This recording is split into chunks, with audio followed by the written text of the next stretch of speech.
बिस्मिल्लाहिर्रहमानिर्रहीम। झूठी इतला या दरख्वास्त देने वाले के लिए सज़ा। ताज़ीज़ात पाकिस्तान की तरमीमी दफ़ा 182 के मुताबिक किसी जुर्म की बाबत झूठी इतला देने वालों की सज़ा का इतलाक़ बमुताबिक ज़ेर दफ़ा 2 फौजदारी तरमीमी एक्ट 2017 के तहत 7 साल तक कैद की सज़ा है। पुलिस की बदयत में दर्ज किए गए झूठे मुकदमात पर भी ये दफ़ात लागू। बाज़ लोग झूठी इतला देते हैं या झूठी दरख्वास्त देते हैं दूसरों को फंसाने के लिए। हमारे इस सोसाइटी में बर्दाश्त नाम की कोई चीज़ नहीं रही। एक दूसरे को जो है ना हर कोई काट खाने को दौड़ रहा होता है।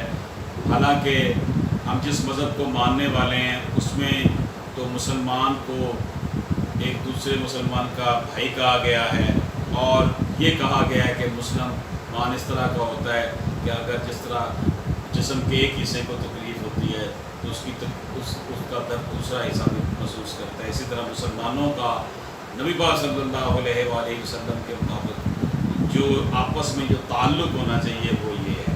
इंसानियत का रिश्ता बहुत अरफा वाला है कि अगर बंदा इंसान है दूसरे इंसान के साथ अच्छे तरीके से रहे।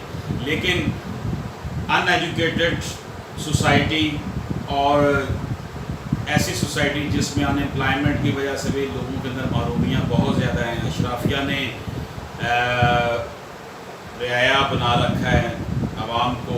इन हालात में ये जो तबका जात हैं छोटे जिनको हम कहते हैं माशी तौर पर महरूम तबका जात, आपस में लड़ते झगड़ते रहते हैं। तो यहाँ पर ये आम ये बात हो गई है कि झूठी इत्तला दे के पुलिस को या दरख्वास्त देकर एक दूसरे के ऊपर केस मुकदमाबाजी की जाती है। इस हवाले से क्लियर कट फैसला है,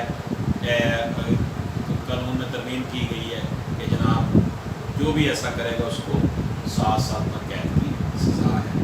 आपसे ये गुजारिश है कि आप हमारा वीडियो चैनल जो है उसे सब्सक्राइब करें ताकि आपको इस तरह की मुफीद जो कानूनी मसाइल हैं, मुफीद बातें हैं कानून के हवाले से उनकी वीडियोज़ पर मिलती रहें। अपने दोस्तों को भी आप कहें कि इस वीडियो चैनल को जो है सब्सक्राइब करें। अल्लाह पाक हम सब